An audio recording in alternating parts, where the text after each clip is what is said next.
অনেকটা মন খারাপ আর কষ্ট বুকে নিয়েও আজ আমাকে রেডি হতে হয়েছে। হ্যাঁ, ঠিকই বলছি বন্ধুরা, আমার আজকে মনটা খুব খারাপ ছিল, কিন্তু আমার কাছের মানুষের মুখে হাসি ফোটানোর জন্য মন খারাপ বুকে নিয়েও আমাকে রেডি হয়ে বেরোতে হচ্ছে। তো রেডি হয়ে তোমাদেরকে দেখিয়ে দিয়েছি, আর ছিল একটা কেকের অর্ডার, কেকটা ডেলিভারি দিয়ে আমরা বেরিয়ে পড়লাম। আর আমার দিদিরা এখানে কিছুটা ফল কিনে নিচ্ছে, কারণ আমরা যাচ্ছি আমার মামার বাড়িতে বিজয়ার প্রণাম করতে। তো মামা মামির একটু শরীরটা খারাপ বলে আমরা কয়েকটা ফল কিনে নিচ্ছিলাম। আর রাস্তাতে যেতে যেতে চপের দোকান থেকে আর নিজেদেরকে সামলাতে পারলাম না, হামলে পড়লাম চপের দোকানের উপরে, চপও কিনে নিলাম।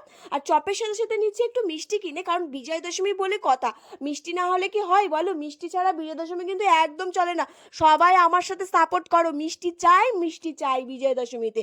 তো যাই হোক, অটোতে উঠে চলে যাচ্ছি মামাবাড়ির উদ্দেশ্যে। আর এই তো রাস্তার অবস্থা, ভাঙাচোরা রাস্তা, শুয়ে গড়াতে হেলতে দুলতে আমরা অটোয় করে চলে যাচ্ছি মামার বাড়ির দিকে।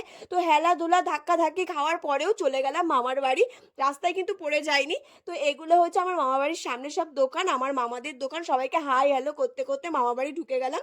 তো ঢুকে যাওয়ার পরে বড় মামি অবশ্যই শুয়েছিল, কারণ হচ্ছে বড় মামির অনেকটা বয়স হয়েছে, বৃদ্ধ মানুষ, তাকে ডেকে তোলা হলো হামলা হামলি করে, ওঠো ওঠো আমরা এসছি। তারপরে এটা আমার দিদির ছেলে, সে করে নিল কোলাকুলি আর প্রণাম। আর ওদিক থেকে আমার বড় মামি এন্ট্রি, বড় মামি না সরি, বড় মামা এন্ট্রি নিচ্ছে। তো তাকেও প্রণাম করা হলো। আর প্রণাম করার পরে অনেক কিছু খেয়েছি কিন্তু, egg roll, chowmein, momo, cold drinks সব ঘরে ঘরে গিয়ে খেয়েছি, কারণ আমার মামারা সব আলাদা থাকে। এটা হলো মেজো মামির ঘর, তার ঘরে গিয়েও খেয়েছি। কিন্তু কিচ্ছু তোমাদের সাথে দেখাতে পারলাম না, কারণ আমি এত হাসাহাসি করেছি, এত মজা করেছি, দেখাতে পারি না। আর এগরোল আর চাউমিন নিয়ে ছেলের জন্য বাড়ি চলে এসেছি। তো টাটা বন্ধুরা, দেখা হচ্ছে পরে একটি ভিডিওতে।